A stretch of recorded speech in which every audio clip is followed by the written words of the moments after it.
पाकिस्तान को लूटते हो। गरीब इधर मर रहा है, तालीम इधर तबाह है, हेल्थ इधर तबाह है, अभी ये सैलाब आ गया। जो तुमने सूबे के साथ और इस सूबे के लोगों के साथ किया है, अजाब आएगा जरदारी तुम पे और तुम्हारी औलादों पे, जिसने इस मुल्क को लूटा हो, दुनिया में भी और आखिरत में भी। अल्लाह ताला सबक सिखाए। मैं 2020 का फ्लड जब देखा था, छोटा फ्लड था लेकिन आया था, लेकिन कमाल की बात यह है कि डबल शाह की जमीन नहीं डूबी, बाकी आगे पीछे सबकी डूब गई। मैंने बोला कि ये क्या तमाशा है, उधर क्या उसने कोई दीवार खड़ी की है, कोई डैम बनाया, क्या है? पता चला वो उधर का रास्ता खोलते हैं जहाँ दूसरों की डूबे, जहाँ पे अपनी ज़ख़ीरा अंदोज़ी की होती है वेयर हाउसों में, जहाँ अपनी ज़मीनें होती है, वो नहीं डूबने देते। और इसका जिंदा सबूत उस दिन का है जिस दिन खान साहब सखर आए थे, जिस दिन आपकी भी सही मुलाकात हुई थी और आप में से बहुत दोस्तों की होंगी। सुबह हम टीवी पे देख रहे हैं कि चीफ मुंशी, सॉरी सीएम का क्या होता है, चीफ मुंशी होता है, अच्छा, इससे भी कुछ और, चीफ मुंशी मुराद अली शाह और वो बेबी जरदारी और क्राइम मिनिस्टर खड़े हुए हैं और वो चीफ मुंशी की डिस्कशन हो रही है नादिर मक्सी साहब से, और लाइव टीवी पे सारे चैनल्स में 4-6 चैनल फ्लिप किए, सब पे चल रहा है। नादिर मक्सी साहब उनको कह रहे हैं कि आखिर में उन्होंने कहा कि आपने पहले भी देर कर दी, उधर डूब गए हैं आपकी इनएक्शन की वजह से, और अगर आपने ये नहीं किया, वो मैप था लगा हुआ सिंध का पानी का, वाटरवेज का, और आप ये नहीं करेंगे तो ये भी सारा कुछ डूब जाएगा। और वो मुराद अली शाह वो ऐसे उससे डिस्कशन कर रहा है, नहीं यूँ कर लें तो क्या होगा, यूँ कर लें तो क्या होगा। आखिर में बिलावल ने कहा कि ये कमरे में ले जाएं डिस्कशन, क्योंकि सारी दुनिया देख रही है कि दोनों पीपल्स पार्टी के ही हैं, कि नादिर मक्सी साहब फरमा रहे हैं ये और मुराद अली शाह फरमा रहे हैं कि नहीं ऐसे नहीं होगा। मैं ये पूछना चाहता हूँ, ये एक इंसान जो इतने साल से सीएम है और ख़ुद भी थोड़ा बहुत काश्तकार तो है, तो क्या उसको ये नहीं पता कि पानी ने कहाँ से निकलना है या पानी का रास्ता क्या है और कहाँ से बंद तोड़ना चाहिए? उसको नहीं पता था बंशर लेक में क्या करना चाहिए? ये मुझ जैसे गधे को पता है। उस मैप भी देखना है ना, और हिस्टोरिकल डेटा स्टडी करना है। इसमें क्या रॉकेट साइंस है? यानी कि अगर कॉन्स्टिट्यूशन की किताब है तो अगर मैं कॉन्स्टिट्यूशन की किताब पढ़ लूँ तो किसी चीज़ का पता नहीं पता चल जाएगा। तो ये तो सदियों से वही हो रहा है। जब सदियों से वो हो रहा है तो भाई मुझे ज़रा ये बता दें कि 15 साल से आपने एक वाटर रिजर्वायर बनाया है कोई? आधा साल एक मेरे बड़े दोस्त ने, जो पाकिस्तान में नहीं रहता, बाहर रहता है, पाकिस्तानी नहीं है, ये फ्लड्स आए, मगर पाकिस्तान से ताल्लुक़ है, उसने बड़ा अच्छा सवाल मुझसे पूछा। उसने मुझे पूछा कि आधा साल पाकिस्तान के काश्तकार होते हैं ख़ास तौर पे सिंध में कि जी पानी की शॉर्टेज है, और बाकी टाइम रोते हैं कि जी सैलाब में डूब गए। इसका क्या मतलब है?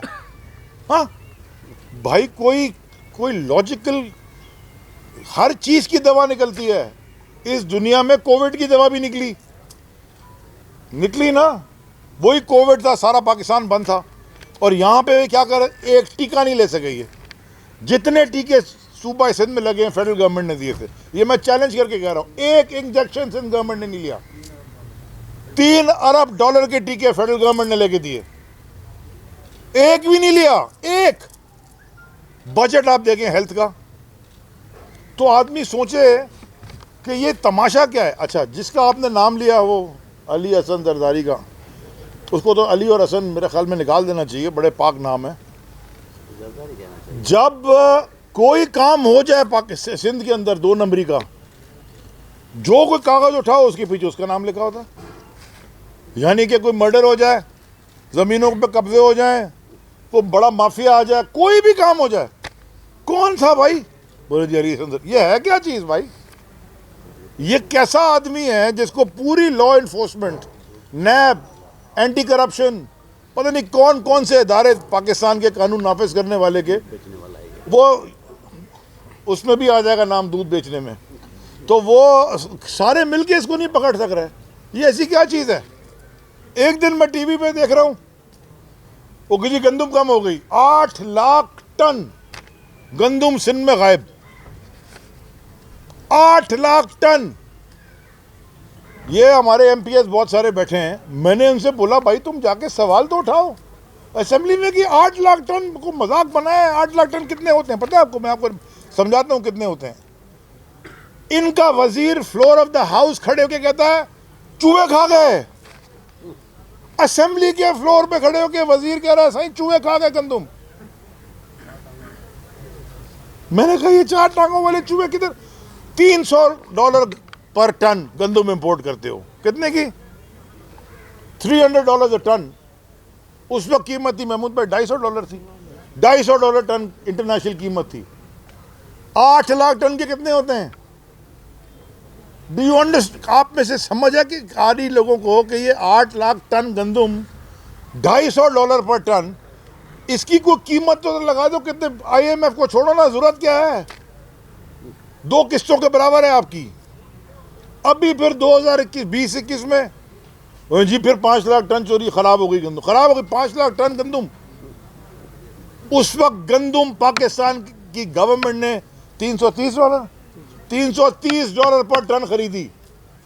यानी कि 1000 टन या 100 टन के $330 के हिसाब से कितने हो गए?